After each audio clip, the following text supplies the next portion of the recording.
Welcome to Kenton's videos. Enjoy the video. You start by choosing an online host that matches your needs and budget. For most quick tasks, use Google Colab or Binder. For heavier work, pick a VM on AWS, GCP, or Azure.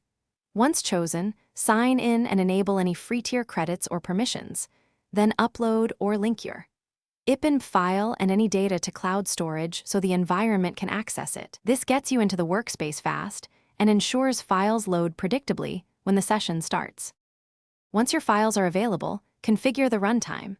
Pick the Python kernel and decide if you need GPU, more RAM, or specific CPU cores. Make sure to install required packages using pip or conda. If you have many dependencies, upload a requirements.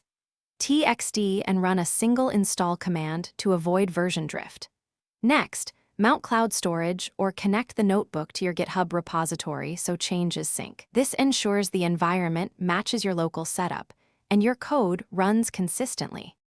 Now run the notebook cells from top to bottom. Doing so prevents hidden state issues. If you see inconsistent outputs, restart the kernel and rerun. This clears residual variables. Save regularly to cloud storage and push commits to GitHub to preserve progress. If you run into errors, inspect the runtime logs, confirm package versions, and verify resource quotas.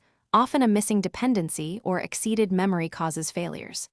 If needed, increase the instance size or switch to a managed service with more resources. Thanks for watching. Consider subscribing if we helped you.